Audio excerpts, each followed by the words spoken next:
Bonjour à vous, je suis Lloyd Cherry, je suis très content d'être ici et c'est une interview pour Sci Fantasy.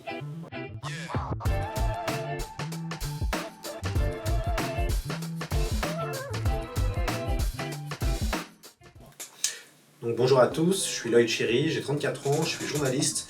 J'ai commencé mes aventures journalistiques il y a maintenant 8 ans en fait, ça a commencé en 2015. 5, 6, 7, 8, c'est bon, il y a 8 ans. Ça a commencé en 2015, j'ai fait un master de journalisme en alternance. J'ai fait une partie de mon alternance à Radio France. J'ai été à France Inter, j'ai été à Move et j'ai été à France Bleu Saint-Étienne-Loire. Voilà, important de rappeler cette aventure à Saint-Étienne. Mes aventures ont vraiment commencé avec Daniel Morin à l'été 2016. J'avais une chronique dans son émission d'été, ça s'appelait Robe Rose Poil, et j'avais un jingle, ça s'appelait Chéri Chéri, et donc je devais faire des micro-trottoirs où je devais raconter des fake news aux gens et les gens devaient me répondre. Voilà, et c'est comme ça que j'ai commencé, tout stressé, à faire de la radio. Ça m'a tout de suite plu, c'était pour ça que je voulais faire du journalisme. Et puis en parallèle, j'ai commencé à faire de la pige, donc à écrire pour différents médias. Je sortais d'école, donc j'ai commencé à écrire pour le Bondi Blog, et assez rapidement, j'ai commencé à écrire pour Le Point, également, Le Point Pop. Et puis petit à petit, j'ai écrit aussi pour d'autres médias, comme Télérama, comme Les Inrocks. Donc je me suis spécialisé en presse culturelle. Je pensais pas du tout faire du journalisme écrit. Au début, je voulais vraiment faire de la radio. C'était ça qui me plaisait. Et finalement, j'ai été pris par l'écriture. À l'origine, moi, je suis quelqu'un qui est dyslexique et dysorthographique, donc l'écrit ne m'intéressait pas à cause de ça. Il y avait une vraie phobie d'écrire, et puis même, je me trouvais pas très bon là-dedans, c'était pas facile. Heureusement, en fait, quand j'ai commencé au Point, j'ai été formé par l'équipe du Point Pop, donc c'était plusieurs journalistes beaucoup plus confirmés que moi qui m'ont vraiment appris à faire des articles et surtout à correspondre à différents exercices comme l'interview, comme le portrait, comme le reportage. Et au fur et à mesure, ça m'a vraiment plu. Du coup, j'ai écrit beaucoup d'articles pour Le Point pendant 3 ans, de 2017 à 2020. La pandémie est arrivée, c'est là où j'ai lancé mon podcast C'est plus que de la SF. Et c'est là où j'ai lancé le MOOC Dune, qui était un ouvrage collectif autour de Dune de Frank Herbert, donc le classique de la science-fiction, et ça a été un carton, et les podcasts en parallèle ont commencé à bien marcher, et progressivement j'ai pu vivre en fait du podcast et aussi du MOOC Dune. Moi sur la pige, c'était un moment vraiment pour moi fondateur, puisque c'est comme ça que j'ai appris ce métier, et du coup c'est là où je me suis spécialisé dans les littératures de l'imaginaire. Ça a commencé tout simplement, où donc moi j'étais pigiste, le but était de plus écrire pour Le Point. Donc, j'ai commencé sur le jeu vidéo, c'est comme ça qu'on m'a demandé d'écrire. Et puis à un moment donné, ma rédactrice en chef, Fabienne de la Valette, qui est aussi une grande lectrice de fantasy et de science-fiction, m'a demandé pourquoi. Donc Fabienne de la Valette m'a demandé si je voulais pas en fait m'occuper des littératures dites de l'imaginaire, donc fantasy, fantastique et SF. Et je me rappelle vraiment de ce jour. Hein. J'hésite et je me dis bon, au moins ça me fera plus d'argent pour écrire. Et c'est comme ça que je commence à me spécialiser dans la science-fiction. Je me prends au jeu tout de suite. Et en fait, mon premier papier, il a été fait ici, dans cette salle. C'est assez rigolo. Avec Pierre Bordage. À l'époque, Pierre Bordage sortait Arcane de chez Brajlon. Et donc, je rencontrais Pierre Bordage pour la première fois de ma vie, mon auteur préféré de science-fiction, ici, dans ses bureaux. Donc, c'est assez drôle que je sois ici pour Sci Fantasy, alors que c'est à peu près comme ça que j'ai commencé mes aventures journalistiques dans cette salle. Mon amour pour Pierre Bordage, pour la science-fiction et pour la fantasy, il est né au début des années 2000, on était juste après l'arrivée du Seigneur des Anneaux au cinéma, et je découvre à la FNAC un livre qui s'appelle Légende, donc des éditions Brajlon, avec cette couverture, ça fait très gouffre de Helm, et je commence à lire ça, je dévore David Gemmell, comme beaucoup je pense de jeunes de mon époque qui commençaient à lire de la fantasy, et au même moment je découvre Les Guerriers du Silence de Pierre Bordage, et je dévore cette trilogie qui est quand même un gros pavé à chaque fois. Chaque livre fait entre 600 à 700 pages. Je dévore tout ça très rapidement et je commence à lire tout Pierre Bordage. Donc Wang, il y avait aussi l'enjeu mineur, il y avait pas mal de Absalon, Orchéon, enfin bref, je commence à lire toute la biographie de Pierre Bordage. Ça me plaît vraiment et après je lis de plus en plus de science-fiction. Donc je lis un peu tout ce qui me passait par la main. À l'époque, moi j'étais un gros lecteur en bibliothèque. Donc ma bibliothèque à Saint-Cloud, qui était une médiathèque, était spécialisée en bande dessinée, donc je lisais beaucoup là-bas. Et puis quand je suis devenu étudiant, j'ai pris un petit boulot qui était à la médiathèque de Saint-Cloud et je me suis occupé de la science-fiction et de la fantasy. C'est comme ça que j'ai commencé à lire encore plus de livres de SF et de fantasy que je commandais pour la médiathèque, que je pouvais lire après comme ça. Et d'ailleurs, c'est marrant, on avait fait une animation avec les éditions Brajlon déjà à l'époque, donc c'était en 2008. Et c'est là où vraiment je me lance à fond dans le genre. Puis après, je m'en désintéresse. Euh, j'ai vraiment lu beaucoup de SF et de fantasy de mes 15 à 20 ans. Après, je m'en désintéresse pendant à peu près 7 ans, où je ne délire que des classiques. C'est ce qui arrive pour beaucoup de gens. Hein. Beaucoup de gens, en fait, lisent beaucoup de SF et de fantasy ado, puis après ils arrêtent. Moi, j'ai lu plein de classiques et je me suis remis, en fait, grâce au point. Et c'est comme ça que j'ai rencontré Pierre, et c'est comme ça que j'ai rencontré plein d'auteurs de fantasy et de science-fiction, et que je me suis spécialisé au fur et à mesure. Donc maintenant, on va dire que je traite de la SF, plus que de la fantasy d'ailleurs, mais je traite de la SF depuis 2017, et je prends beaucoup de plaisir à ça, avec une spécialité évidemment pour Dune. Ouais. Alors, j'arrive au journal Le Point grâce au réseau. Bon, vous savez, en France, hein, le réseau c'est important quand même. Mais grâce à ma rédaction en chef, puisque Falène de la Valette, elle était lectrice comme moi, mais surtout elle était à la même médiathèque que moi. Et donc, moi j'étais le médiathécaire Monsieur Fantasy SF, et elle commençait ses études de journalisme. On avait sympathisé, on était fans tous les deux de Robin Hobb. On avait un grand amour pour Robin Hobb. Et du coup, on sympathise, on crée des liens d'amitié, voilà, sur plusieurs années. Et quand elle crée le Point Pop, donc elle commence à créer le Point Pop entre 2015 et 2016. Et moi je suis là, je me rappelle de la première réunion du Point Pop, c'était sur les Champs-Élysées. Il y avait Mathilde Cesbron qui est aussi devenue journaliste au Point Pop, qui à l'époque travaillait pour RTL. Et il y avait Falène, il y avait son frère aussi Loïc, et on discute du Point Pop, quoi. Ils veulent créer ça, donc une rubrique en fait, une rubrique spécialisée en pop culture. Falène avait déjà fait à ce moment-là 2 hors-séries Star Wars du Point qui avaient cartonné, je crois qu'ils s'étaient écoulés à 50 000 exemplaires chacun. Et donc la direction du Point estimait qu'il y avait quelque chose à faire vraiment autour de la pop culture. C'était le moment où ça explosait, hein. C'était le moment du MCU vraiment au firmament, enfin bref, tout le monde parlait de comics, de Batman, de Marvel, enfin c'était un moment où il y avait une forme d'ébullition, et c'est toute cette période-là où apparaissent les premiers médias un peu pop, comme Combini, voilà typiquement. Donc du coup, Fallen a besoin de quelqu'un pour les jeux vidéo.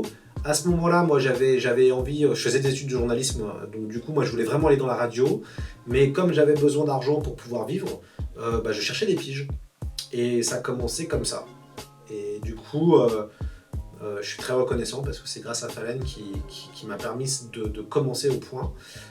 C'est vrai que c'était marrant parce que moi je lisais pas le Point, enfin... En plus, vraiment, je voulais pas faire de presse-papier, quoi. Donc, j'arrive là, moi j'écrivais vraiment pour manger, hein. C'était pas forcément une vocation première, et je me suis vraiment pris au jeu parce qu'il y avait une vraie dynamique. On était une petite équipe, il y avait 3 permanents, donc Mathilde, Philippe Gage et Falène, puis des pigistes comme moi. Et tout simplement, il fallait faire des papiers. Il y avait à l'époque cette rubrique-là, cette verticale, elle publiait entre 3 et 4 papiers par jour, quoi. Donc il fallait la nourrir, la verticale. Donc c'est comme ça que j'ai commencé vraiment à beaucoup écrire. Et puis j'ai découvert le monde de la science-fiction qui m'a beaucoup plu, le fandom. Alors j'en suis évidemment un peu revenu maintenant, mais du coup au début il y avait une vraie découverte. Je découvrais des auteurs, je découvrais des éditeurs, je découvrais un univers. Et c'est vrai que Le Point, moi j'en suis assez fier, mais on peut dire plein de choses, on peut critiquer Le Point, mais Le Point a été pendant au moins 3 ans le seul média qui a vraiment traité au maximum la littérature de l'imaginaire, avec à peu près plus de 200 articles en l'espace de 3 ans. Ce qui était énorme, hein. C'est Le Point, hein. Donc c'est pas forcément un média spécialisé sur ces littératures-là, quoi. Et du coup, c'était une belle expérience. Donc ça a commencé comme ça, Le Point. Et en parallèle, quand même, hein, j'ai un peu pigé pour d'autres médias, pas mal les Arocs aussi, grâce à Julien Rebuchy, j'avais rencontré en voyage presse. Et du coup, j'ai pu partir pour eux pour la Star Wars Celebration à Chicago. Donc j'ai fait pas mal de choses en fait assez variées. Et en fait, surtout, je me suis spécialisé. C'est ça qui a fait la différence. C'est-à-dire que en école de journalisme, on nous disait faut pas être spécialisé. Moi, je pensais vraiment qu'il fallait être spécialisé parce que j'avais retenu que quelques journalistes connus, comme du Monde, hein, comme Ariane Chemin et compagnie, ils avaient commencé spécialisés, quoi. Donc, moi, je me disais il faut que je sois spécialisé de quelque chose. Comme ça, je ferai la différence vis-à-vis des autres. Et ça a été la SF. Alors, ça tombe bien puisque moi, on vit un espèce de basculement avec la science-fiction depuis 3-4 ans. où la réalité ressemble de plus en plus à un mauvais roman de SF, voilà, depuis la pandémie et compagnie. Mais surtout, on voit que de plus en plus de gens veulent faire de la SF, en tout cas de l'anticipation, mais qui est une forme de science-fiction. Et du coup, on n'a jamais eu autant de production liée à la SF. Donc voilà, je me suis spécialisé sur un courant qui en ce moment a plutôt le vent en poupe. Alors, comment j'ai créé C'est plus que de la SF? Ça, c'était une belle aventure. En fait, la radio me manquait. Donc, moi, je voulais faire de la radio à la base quand même. Même si j'ai pris une vraie passion pour l'écrit, que ça m'éclatait, la radio me manquait. Et donc, je voulais parler de la science-fiction, c'était ma spécialité. Et j'ai un peu regardé, il n'y avait pas grand-chose. Il n'y avait même rien en podcast spécialisé science-fiction. T'avais rien. Il y avait un peu, en fait, Nicolas Martin, au même moment, lançait la méthode scientifique. Il y avait une émission de science-fiction autour de la SF toutes les 2 semaines, je crois. Il n'y avait pas grand-chose, quoi. Donc, du coup, j'ai fait un projet. J'avais déjà fait, moi, de la radio, en fait, avant. Puisque, avant de faire du journalisme, j'avais fait de la radio associative chez VL Media. J'avais une émission qui s'appelait Network. Et qui était une émission qui invitait des journalistes sur les médias. Donc moi, c'était ma façon de faire du réseau. En fait, je m'étais dit, je vais créer une émission de radio où j'invitais des journalistes à analyser les médias. Comme ça me permettrait de faire des stages. Ça a marché, puisque j'ai pu faire mes premiers stages grâce à ça. Grâce à Noureddin Zidane de Move, qui était venu en parler et puis il m'avait pris en stage derrière. Donc j'avais déjà un peu une stratégie pour créer un réseau et du relationnel. Et puis bon, après, je suis arrivé au point et autres, mais la radio me manquait vraiment. Donc je me suis dit, je vais faire un projet, émission radio hebdomadaire, quelque chose de facile à faire, donc une interview toutes les semaines. Et c'est comme ça que j'ai lancé C'est plus que de la SF. Alors pour la petite histoire, j'ai envoyé ce projet-là à plusieurs stations de podcast. Je l'ai envoyé à Binge Audio, je l'ai envoyé à Nouvelles Écoutes, mais personne n'en voulait. Et je me suis dit que ça allait marcher. Parce que j'avais entendu pas mal d'histoires de gens qui lançaient des projets, que personne ne voulait et que ça marchait. Et donc moi je me suis dit, personne n'en veut, c'est bon signe, ça va marcher. Donc je me lance, heureusement je vais voir ActuSF, Jérôme Vincent, donc l'éditeur, qui me fait confiance et donc on part tous les deux. Donc en fait j'étais payé par pige pour faire des émissions de radio. Et puis c'est plus que le SF a commencé à grandir. Et puis maintenant je suis totalement indépendant depuis 2023. Mais on a travaillé pendant 3 ans avec Jérôme main dans la main, c'était super. Et du coup moi l'idée était en termes d'angle, c'était de parler de la science-fiction avec des spécialistes, des auteurs, des réalisateurs, en lien aussi avec l'actualité. On a commencé en plein confinement d'ailleurs, mais ça nous a aidés finalement. Mes 2 premiers invités c'était Alain Damasio et Yukito Kishiro, le créateur de Gumn. Donc tout de suite, il y a eu une vraie... il y a eu une espèce de hype autour du podcast, il y a eu des articles qui ont parlé de moi, j'ai récupéré 2 T dans le Télérama, donc le podcast a fonctionné assez rapidement. Maintenant on est à 1 million d'écoutes cumulées, et j'ai eu le plaisir d'avoir des énormes stars, Jean-Pierre Jeunet, le réalisateur d'Amélie Poulain est venu, Liu Cixin récemment, maintenant on fait des auteurs américains et étrangers. Donc j'ai développé vraiment une espèce de synergie autour de ce podcast, qui est un label. Donc il y a le label pour la partie podcast, il y a le prix BD C'est plus que de la SF qui récompense la meilleure BD de science-fiction avec ses auditeurs, et il y a aussi le label Beau Livre pour la partie MOOC. Donc moi l'idée était de créer un label éditorial autour de la science-fiction, brandé C'est plus que de la SF, avec garder cette rigueur de pouvoir faire une émission par semaine avec des spécialistes. On a une communauté d'auditeurs qui est à peu près à 20 000 auditeurs uniques par mois. Le million d'écoutes cumulées a été dépassé en début 2023.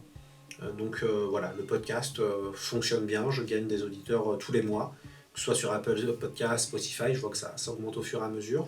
Et puis on n'est pas beaucoup, on reste quand même pratiquement les seuls à traiter de la science-fiction comme ça, avec un prisme vraiment science-fictif. Ça veut dire que, à l'inverse de la méthode scientifique ou même de la science CQFD qui invite beaucoup de scientifiques, moi je fais très peu de science. Donc pour moi l'idée était d'avoir une émission pour les lecteurs de SF, les gens qui aiment la science-fiction pure et dure, quoi. Et du coup cet angle-là a plutôt bien fonctionné. Et puis maintenant on a une équipe, j'ai créé autour de moi, j'ai une newsletter qui réunit maintenant 1500 personnes et qui sont taux d'ouverture de 60%, donc ça marche bien. Donc bref, j'essaye de produire des contenus de qualité autour de la science-fiction. Donc ça a été toute une aventure, ce podcast. Ça m'a ouvert énormément de portes. Pour moi, ça fait partie des grands trucs que j'ai créés, c'est vraiment ça. Et bon, c'est un vrai plaisir. Après, c'est une certaine rigueur. J'ai créé, c'est plus que de la fantaisie, qui fonctionnait pas mal, qu'il faut que je relance. Ça a été compliqué de tenir en fait le rythme d'hebdomadaire pendant la première année. Donc, c'est plus que de la fantaisie, il va passer en bi-hebdomadaire, enfin 2 fois par mois, quoi, pardon, bimensuel. Et c'est plus que de la SF va continuer avec son rythme hebdo du podcast. Donc, non, pour moi, c'est génial. Ça me permet de suivre toute l'actualité de la science-fiction. Ça me permet de rencontrer des gens et des auditeurs qui sont incroyables et qui sont très gentils. Et surtout, ça me permet de rencontrer des auteurs, des réalisateurs, bref, de partager aussi un vrai amour de science-fiction, tout en analysant ce qui se passe, les tendances du marché, pourquoi ça et ça fonctionne. Et ça a été hyper intéressant. Ouais. Donc moi, vraiment, je suis très content d'avoir fait ce podcast. Et puis, c'est vrai que ça s'affine, ça s'améliore. L'année prochaine, je pense que je vais justement commencer à parler d'un peu plus de science. Voilà, pendant 3 ans, on n'a pas trop évoqué la science. Là, je vais peut-être plus en parler. Il y a une demande quand même de gens qui voudraient des podcasts un peu plus en lien avec la société.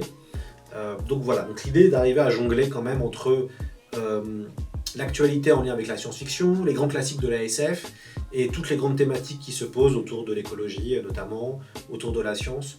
Donc ça oblige à jongler, à avoir une ligne éditoriale assez large.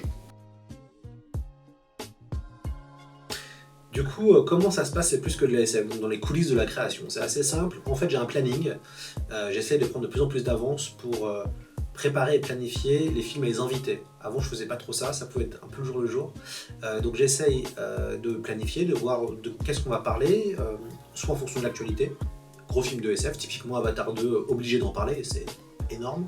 Donc je vais préparer en amont, on va faire un débat, je vais prévenir les invités. Soit je vais choisir des romans de science-fiction que j'ai envie de lire, que j'ai pas encore lu, pour me cultiver, tout simplement, et continuer ma spécialisation, parce que moi, le podcast me sert à aussi me spécialiser moi-même autour de la science-fiction. Donc ça a été le cas pour Tous à Zanzibar cette année. J'ai fait un podcast sur ce classique et du coup je l'ai lu, j'ai appelé un spécialiste, on a fait une émission dessus. Donc comment ça se passe? Je réunis les gens soit dans mes bureaux, soit chez moi, soit par visio. On discute pendant 45 minutes, 1 heure. Je m'occupe évidemment du montage. Je m'occupe de la réal, c'est assez simple. J'ai un micro, j'ai plusieurs micros d'ailleurs maintenant, mais j'ai mon enregistreur, Zoom, j'ai mes micros. On parle dans le podcast, je fais le montage, j'ajoute un petit peu soit des extraits, soit des virgules sonores, et je mets ça en ligne le dimanche soir. Du coup, c'est assez rodé. Et derrière, j'ai mes équipes évidemment, j'ai mon web designer qui met après en ligne le podcast sur le site, j'ai ma community manager sur Instagram. Et en fait, au fur et à mesure, je me suis staffé parce que du coup, pour être encore plus professionnel en fait. Mais ça fonctionne comme ça. Donc c'est assez simple. Ce podcast ne me prend pas tant de temps que ça. Tout dépend après si je dois lire le livre, si je dois voir la série, si je dois voir le film. Et là, on calcule les heures. Mais à créer même, ça me prend une journée de travail avec la préparation, les questions, l'enregistrement, le montage et la promotion. Ouais, je dirais 1 heure. Enfin, pas 1 heure, plutôt une journée. Alors le MOOC Dune, c'est toute une histoire. Je vais vous raconter l'histoire un peu du dessous. Ce qui s'est passé, c'est que mon premier grand papier que j'ai dû écrire pour le Point Pop, c'était pour le hors-série spécial science-fiction. À ce moment-là, on me demande de rattraper l'article d'un journaliste du Point qui a fait un très mauvais article sur Dune. J'ai 48 heures pour sortir un 4 pages Dune, roman que j'avais lu ado, mais que j'avais pas relu depuis. Donc ça faisait 15 ans que j'avais pas lu le roman, je pense. Et du coup, on me demande de faire un 4 pages sur Dune. Donc je bosse comme un fou. Je fais que ça. Vraiment, je me rappelle. Je ne fais que ça. Raconter dans un article de 4 pages qui fait à peu près 12 000 signes pourquoi Dune est un chef-d'œuvre de la science-fiction. Et donc voilà, je traite de ce sujet-là avec, j'interviewe des gens comme David Meulmans, comme Laurent Genefort, et du coup, ça me plaît, je suis très content de mon papier. Il est validé par Le Point, je garde 10% de ce qu'avait écrit le journaliste, et je réécris quasiment tout, quoi. Donc j'étais pas peu fier. Et le papier sort, et c'est pas mon nom qui est gardé. Ça veut dire qu'en fait, j'ai fait le ghostwriter, ou plus vulgairement, j'ai fait le nègre. Et même si je suis payé pour ce papier, mon nom n'apparaît pas. Et il y avait une grande frustration. Vraiment, j'étais très frustré, très en colère aussi. Mais bon, pour des enjeux de rédaction, pour pas froisser le journaliste en question, mon nom n'apparaît pas. Et dans cet article que j'ai écrit, à la fin du papier, je dis qu'il va y avoir une adaptation de Dune de Denis Villeneuve. pour 2020. L'article sort en novembre 2018, et à partir de là, je me dis, il faut faire un MOOC sur Dune. À ce moment-là, le MOOC c'est Magazine Book, donc à ce moment-là, moi j'étais très friand d'America, qui cartonnait. La revue America, il y avait aussi la revue 21. Tout ça, c'est un peu le journalisme que je rêvais, quoi. Des espèces de magazines, beaux livres, avec plein d'articles, beaucoup d'illustrations. Et je me dis, il faut qu'on fasse ça pour Dune. J'en parle un peu au point, je sens qu'ils sont pas très chauds. Et je vais alors convaincre 2 éditeurs, les éditions Atalante et les éditions Léa, de se lancer dans cette aventure. Une aventure qui s'est révélée épique. Moi, à la base, je pensais que ça nous coûterait 40 000 € à produire. Enfin, j'étais totalement loin de la réalité. On fait un crowdfunding, un financement participatif, parce qu'on sait que, voilà, on valide. Alors déjà, ça commence en 2020, c'est-à-dire qu'on valide le chemin de fer janvier ou février 2020. La pandémie arrive. Et on n'était pas sûr de faire le livre. Et Mireille Rivalan, l'éditrice de Atalante, se dit bon, allez, on le fait. Et donc on se lance dedans. On fait un crowdfunding pour mai 2020. Le crowdfunding va lever 100 000 €, ce qui est énorme. Donc il va y avoir une espèce de hype autour de ce projet. À ce moment-là, moi je décide de tout, entre guillemets, qui est le choix des illustrateurs, le choix des auteurs, le chemin de fer. Et donc l'aventure Dune commence avec ce crowdfunding qui fait un vrai succès, quoi, parce que on prévend plus de 5000 livres. Et donc après, on sort ce livre en novembre d'après. Donc c'est un livre qui a été fait assez rapidement, finalement. Moi j'ai envoyé, tous les papiers étaient finalisés en août. Et donc de janvier à août, j'ai fait ça. Donc ça a été incroyable comme aventure. C'est mon premier projet en fait, vraiment, qui a fonctionné. Pour moi, c'était hyper important parce que du coup, il fallait, en gros, il faut prouver. Dans ce métier de journaliste, il faut prouver. Moi, j'avais besoin de prouver à moi-même que j'étais capable d'avoir un succès, que j'étais capable d'avoir une vraie ambition éditoriale et prouver à tout le monde que j'étais compétent et que je pouvais le faire. Donc, le petit article où j'ai pas signé mon nom est devenu un gros bouquin de 300 pages vendu à 20 000 exemplaires, validé par Denis Villeneuve en personne, qui nous a donné une interview exclusive. On a fait ce livre aussi avec la Warner, qui a été incroyable, vraiment. Servan Magnan, qui travaillait pour la Warner à ce moment-là, a été exceptionnel, avec Carole Chaumont, qui est toujours à la Warner. Et donc on a fait le bouquin référence de Dune. Il n'y avait pas de livre sur Dune avant 2020. On a été en concurrence avec d'autres livres, d'autres essais. Un livre autour des sciences de Dune du Bélial, un livre de Nicolas Allard très sympa sur Dune, un livre de sœur d'édition, je crois, au Pixel Love, de sœur d'édition sur... non, pardon, c'était Rokirama, voilà, qui faisait aussi un truc sur Dune, plus un livre de sœur d'édition. Du coup, j'ai réuni tous les gens qui faisaient des livres convexes, et ils sont tous venus écrire des articles dans le MOOC Dune, qui est après devenu tout sur Dune. Et ça a été une très belle aventure. Le MOOC Dune, donc avec ce format magazine et beau livre, c'est vendu à peu près à 12 000 exemplaires, et on a sorti une version collector pour la sortie du film qui avait été repoussée, puisqu'aussi il y a ce truc-là, c'est-à-dire que nous on sort un livre en novembre, le film devait sortir en décembre, et on apprend 2 semaines après avoir envoyé le livre à l'impression que le film est repoussé d'1 an. Donc je vais vous avouer que c'était chaud, quoi. Parce qu'on se disait mais comment on va faire, est-ce que ça a marché? Et puis ça a été un carton, on l'a sorti à Noël, ça a cartonné, mais vraiment. Et du coup, c'est vrai qu'on a sorti une version collector qui a encore plus marché, enfin, qui a autant marché, parce que du coup, elle touchait tous les gens qui ne connaissaient pas Dune et qui ont découvert Dune grâce au film de Denis Villeneuve. Donc pour moi, maintenant le livre Dune, le MOOC Dune et tout sur Dune, c'est considéré par beaucoup comme étant la référence en France de Dune.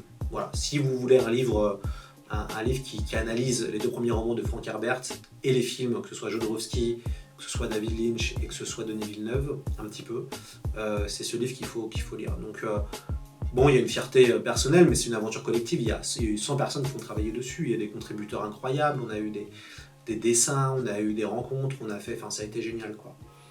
Donc Dune, ouais, ça fait vraiment partie de ma vie. Et pourtant, j'aime le roman de Frank Herbert, mais j'étais pas un immense fan de Dune. Maintenant, je suis devenu fan, parce que je l'ai analysé par tous ses angles, mais à l'époque, je me dis plus, il y a un coup à faire, il y a une envie aussi de revenir sur Dune, et puis je tombe dedans.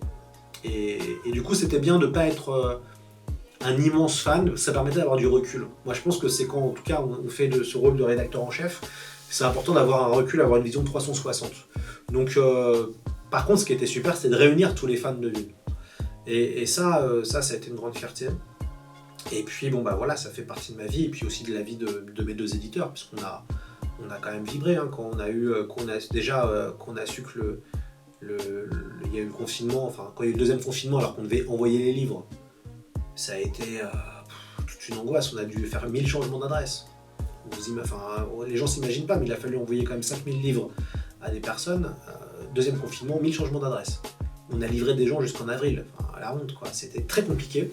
Le film a été repoussé, enfin bref, c'était émotionnellement intense, mais ça a été génial. Donc j'espère bien en refaire un. Pas sur Dune, c'est bon, ça va. On retravaillera, je pense, Dune, on refera une autre version, enfin, on a sorti donc 2 éditions de Tout sur Dune, il y a eu 2 versions. On a réimprimé. Pour la 3e réimpression, peut-être on fera quelque chose de différent. On ajoutera des choses, je sais pas encore, ça à discuter. Mais en tout cas, ouais, Dune fait partie de ma vie et toutes les étoiles ont été alignées, quoi. Donc voilà, ça a été important. Et puis ça a donné un élan, parce qu'évidemment, quand vous avez fait ça, vous êtes identifié. En fait, donc tout le monde a vu ce que j'avais fait. Ça a permis d'ouvrir, de créer des liens d'amitié, de rencontrer des nouvelles personnes, de rencontrer des fans de Dune. Bref. Et moi, alors c'était marrant parce que moi, Dune, j'ai découvert ça grâce au film de David Lynch, que j'avais beaucoup aimé enfant. Moi, je trouve que c'est un grand film raté. Il y a des choses qui, esthétiquement, n'ont pas du tout vieilli. Les armures du Lynch, c'est exceptionnel, hein, des Fremen. Il y a plein de choses que j'adore dans ce film, mais il y a plein de choses qui me le servent quand je connais bien le roman maintenant, qui est que les 400 dernières pages du livre sont résumées en 30 minutes. Mais je crache pas sur le film, c'est un grand film raté, j'ai beaucoup d'affection pour ce Dune-là, et évidemment, moi j'ai adoré le Dune de Villeneuve, mais en fait on est liés, puisque finalement le livre sort et a son succès parce que Villeneuve sort aussi un film, donc c'est dur de pas aimer, mais en tout cas, moi il y a eu un grand soulagement quand j'ai vu Dune au Grand Rex lors de l'avant-première, parce que je me suis dit, waouh, enfin un film qui respecte totalement l'œuvre de Frank Herbert. Je pense que Denis Villeneuve a vraiment compris l'œuvre, et puis ça se voit qu'il y a des choses qu'il cite qui sont vraiment dans le bouquin. Donc moi j'aime vraiment le film, je peux comprendre qu'on n'aime pas le cinéma de Villeneuve, qu'on soit pas touché quoi, par ce film et par ce côté très froid qu'il peut avoir. Mais moi je pense que c'est un immense cinéaste et que c'est vraiment un grand blockbuster. Il faut pas oublier, on s'est tapé 10 ans de MCU avec des films qui se ressemblent tous, quand bien même la qualité de certains films. J'aime bien les Avengers en film, mais quand même c'est la même écriture, c'est les mêmes acteurs, c'est cette même esthétique. Quand je vois le Dune en blockbuster de Villeneuve, je me dis waouh, enfin un peu de frais quoi, enfin quelque chose qui sort de l'ordinaire et qui soit original. Donc voilà, donc ouais, Dune, je reste un grand fan, et puis on va sûrement faire des choses avec la Warner pour la sortie du 2e film, sûrement peut-être refaire un festival Dune que j'avais organisé la première année pour la sortie du 1er film. Donc on va sûrement faire des choses, on est en discussion là, sur relancer des choses autour de Dune. Pour moi, la meilleure édition de Dune reste la première, celle avec l'homme au visage bleu, enfin l'homme aux yeux bleus, qui est la couverture de Wojtek Šumak, donc c'était la première édition de Dune, donc qui était divisée en 2 parties. Il y avait 2 livres, mais c'est cette couverture avec cet homme aux yeux bleus qui a marqué d'ailleurs Denis Villeneuve, hein, c'est ça qui lui a donné envie de lire le livre. Et pour moi, ça reste mon édition préférée de Dune. Après, il y a eu un travail extraordinaire qui a été fait par Robert Laffont, grâce à l'épaule d'Orion, qui a notamment tout retravaillé, parce qu'il y avait pas mal quand même de coquilles dans les premières versions de Dune. J'aime bien les nouvelles éditions Pocket, parce qu'il y a Aurélien Polis qui a fait les couvertures, et du coup c'est moi qui ai trouvé Aurélien Polis pour Dune, en fait, hein. C'est grâce à, enfin je dirais pas que c'est grâce à moi, mais c'est moi qui le fais travailler sur le MOOC Dune et tout sur Dune. À l'époque, Glenn Tavenec de Robert Laffont me contacte et me demande il me demande conseil s'il doit prendre Aurélien Polis ou s'il doit prendre quelqu'un d'autre pour faire ça. Et du coup, moi je vous conseille de prendre Aurélien Polis pour justement faire écho. En fait, pour moi c'était hyper cohérent d'avoir les nouveaux grands formats de Robert Laffont retravaillés avec les couvertures d'Aurélien Polis, qui lui illustrait moi-même le MOOC Dune et tout sur Dune. Donc voilà, et Aurélien est devenu le nouvel illustrateur de Dune en France après Wojtek Šumak. Donc ça fait partie aussi d'une forme de fierté d'avoir réussi d'avoir permis à cet artiste qui est brillantissime et qui est maintenant très connu, hein, qui fait beaucoup de belles illustrations un peu partout, d'avoir pu, entre guillemets, remplacer Wojtek Šumak qui était premier illustrateur. Donc non, c'est super, ça fait, et Aurélien on retravaillera ensemble, j'en suis persuadé. Donc grâce au podcast, je commence à rencontrer pas mal de gens et il y a un peu plus d'un an, je fais un podcast avec Jerry Friesen, qui est le rédacteur en chef de Métal Hurlant. Jerry vient à la maison, on fait le podcast, on sympathise, il y a le feeling, il y a la connexion. Jerry est quelqu'un de super intéressant, qui a une vie assez incroyable et qui est passionnant et passionné. Et puis bah voilà, on s'apprécie, on passe des bons moments ensemble, quoi. Et du coup, il y a pas mal de respect mutuel qui se crée et Jerry en fait me recontacte quelques mois plus tard, déjà pour me demander d'écrire pour Metal, ce que j'accepte, mais ça met du temps à se mettre en place. Et puis cette année, en 2023, Jerry me recontacte pour que je devienne en fait rédacteur en chef adjoint de Métal Hurlant. Du coup, moi, ma spécificité, c'est d'apporter la partie journalistique, puisque j'avais prouvé que je savais gérer du rédactionnel grâce au MOOC Dune et à Tout sur Dune. J'avais déjà fait au point.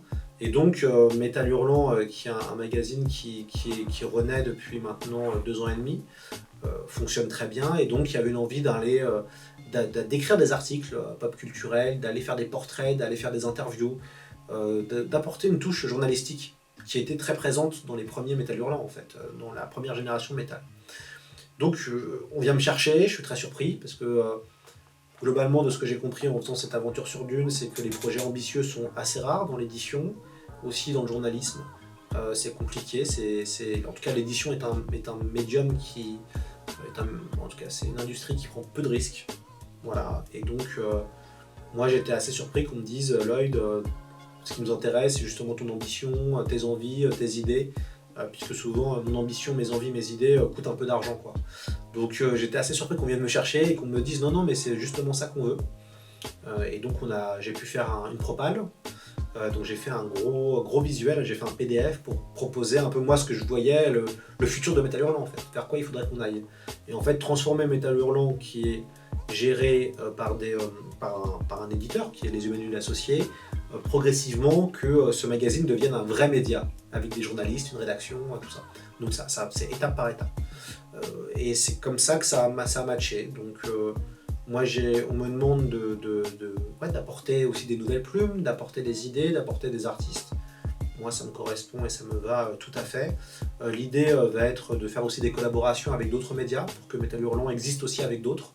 Donc, on est en train de discuter là pour faire des collaborations avec d'autres médias. Parce que Métal Hurlant a quand même une super histoire, il y a des super artistes, on a des visuels, il y a plein de choses à raconter et à faire. Et je pense qu'il y a des vraies passerelles à faire autour de la BD, de la science-fiction, et puis aussi du monde d'aujourd'hui, puisque Métal Hurlant était quand même très underground à l'époque. C'était une revue mythique avec des auteurs que j'adore, comme Moebius, comme Enki Bilal. Voilà, moi j'avais déjà lu du Métal Hurlant, je suis tombé sur les archives.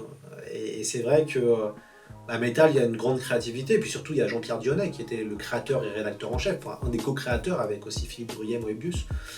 Et c'est vrai que Dionnet, c'est un type incroyable, très libre, très très libre. Il a un peu plus de 70 ans, Jean-Pierre, et il est d'une grande liberté, mais plus libre, je pense, qu'un jeune de 20 ans, quoi. Donc moi, je suis très admiratif du parcours. Et du coup, il faut arriver à, en tout cas, garder cet esprit-là de Métal Hurlant, tout en le modernisant et en parlant des enjeux de maintenant. Puisque quand même, le monde a changé. Et pourtant, Métal Hurlant, ou même notamment Métal Hurlant avait créé un magazine en parallèle qui s'appelait Anana, qui était un magazine féministe et qui traitait de thématiques contemporaines dans les années 70. Magazine, au début des années 80, magazine qui a été interdit d'ailleurs, un des rares magazines qui a été censuré et qui parlait de pas mal de choses, notamment ils ont fait un numéro sur l'inceste, un numéro sur tout ce qui était la transidentité. Enfin, c'était dingo, hein. Ils étaient hyper à la mode, quoi. Enfin, ils étaient pas à la mode, ils étaient hyper modernes et avec un ton très libre. Et ça, c'est Métal Hurlant. Donc ce qui est intéressant, c'est d'arriver à mettre en avant le métal, cette super marque, à aussi parler des nouveaux, enfin c'est qui les enfants de Métal Hurlant, voilà, tout en mettant en avant les anciens. Donc il faut vraiment arriver à jongler. Mais, et puis je pense que c'est important d'avoir aussi, de développer la non-fiction. On voit maintenant, depuis quand même 15-20 ans, que le journalisme gonzo s'est bien développé, qu'il y a plein de choses intéressantes à faire. Donc je pense que Métal peut vraiment parler encore à la société, et peut surprendre. Moi, c'est ma mission, on m'a demandé de surprendre.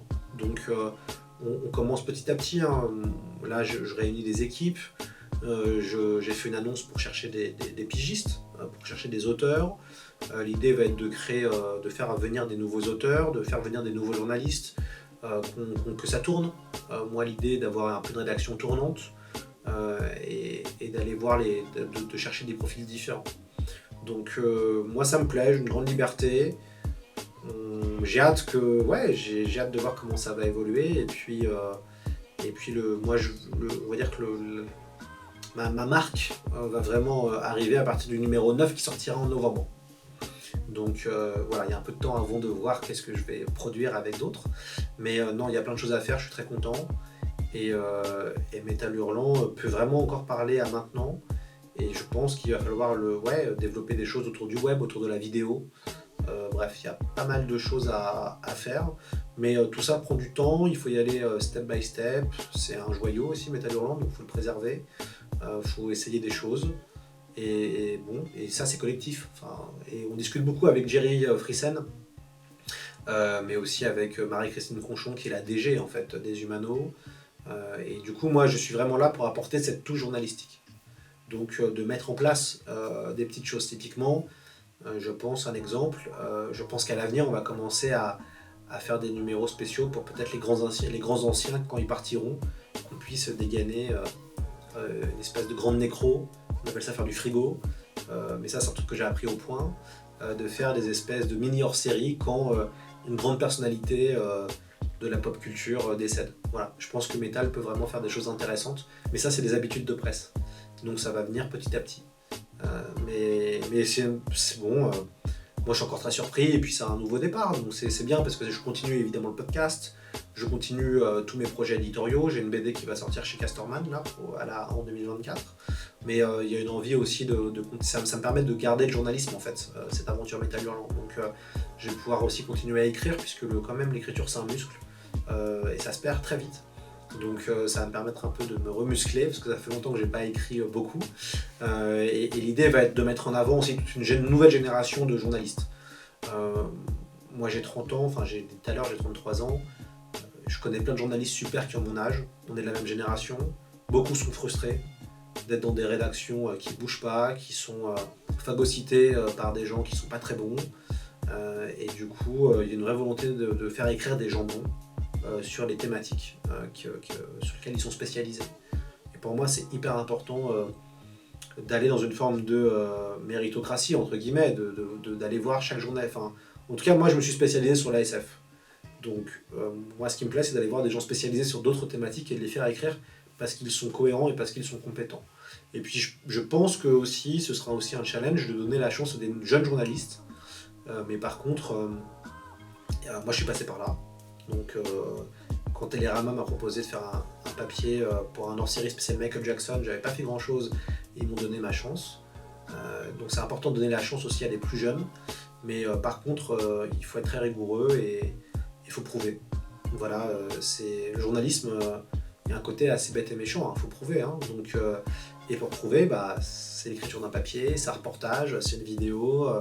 Donc l'idée ça va être aussi de faire apparaître des nouvelles têtes et des nouvelles plumes, mais d'aller chercher aussi une exigence, puisque Métal Hurlant reste très exigeant. Les numéros que Jerry a gérés, notamment les numéros vintage, c'est érudit, c'est pop, c'est très très bien. Donc garder cette rigueur éditoriale et cette liberté qu'a insufflé Jean-Pierre Dionnet, qui est génial et qu'il faut conserver. Donc moi j'étais pas forcément lecteur de Métal Hurlant, parce que j'étais trop jeune évidemment, mais par contre j'étais lecteur j'étais fan des artistes de Métal Hurlant. J'aime beaucoup Philippe Drouillet, je trouve ça incroyable. Salambo, c'est totalement fou. J'adore Moebius évidemment. Moi j'ai été nourri en fait avec Linkal et avec Alefto, qui n'était pas de Moebius mais qui était une BD d'Arnaud et d'Alejandro Jodorowsky. Je reste un grand friand un peu de toute cette équipe là, Moebius, Drouillet, Jodo, Arnaud, Bilal évidemment, qui Bilal j'adore.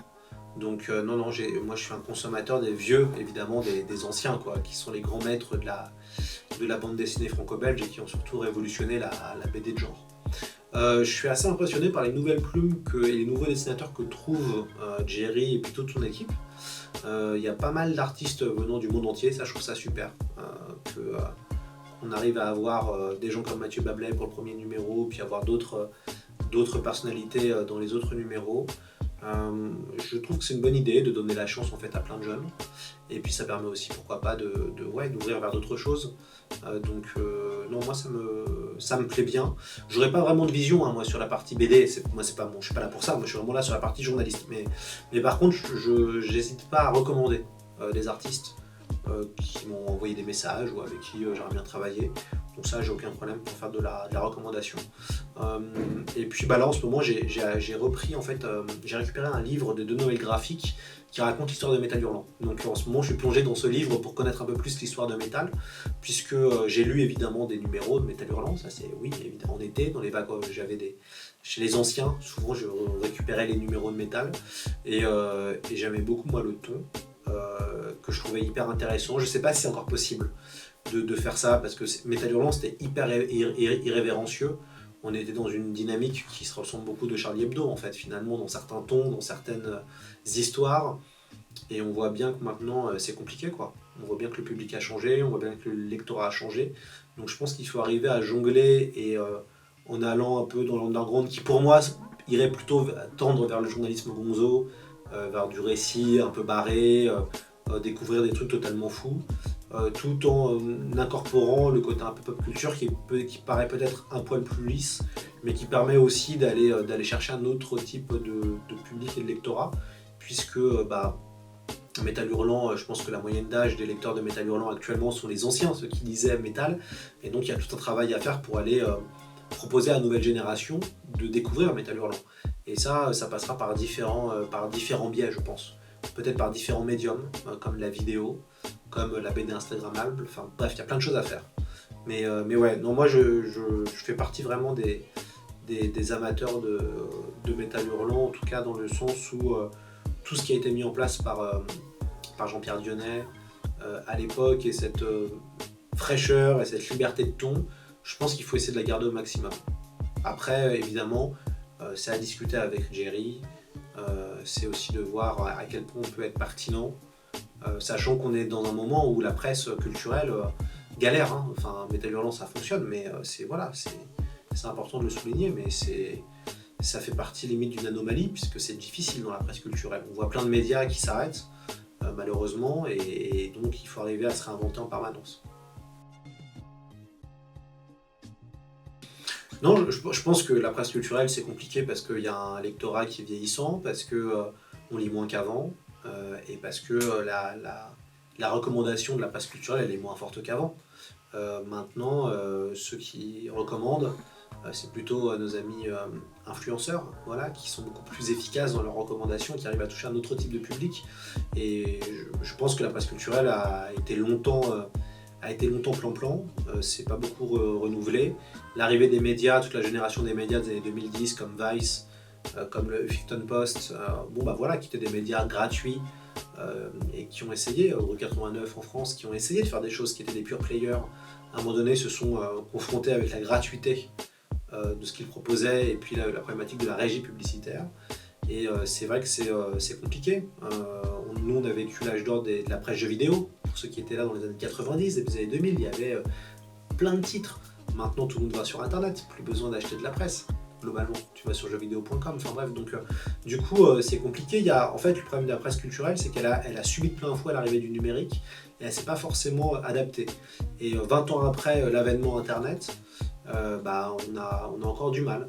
Et puis, ce qui est simple, hein, c'est que la perdition du porte-monnaie, on ne peut pas acheter de la presse tout le temps, et puis en fait, il y a une lutte de l'attention, très concrètement.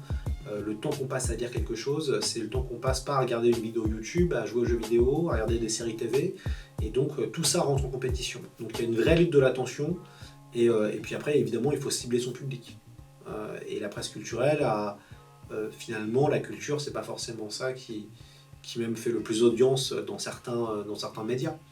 Ouais, c'est pas si évident que ça à faire vivre, et puis il faut essayer d'arriver à proposer des nouveaux contenus. Et je pense qu'il y a une question du médium qui joue évidemment. Donc quand on sait que Combini arrive à toucher, je crois, 70% des jeunes de 18 à 25 ans, enfin, ça pose des vraies questions quoi, sur qui est vraiment prescripteur.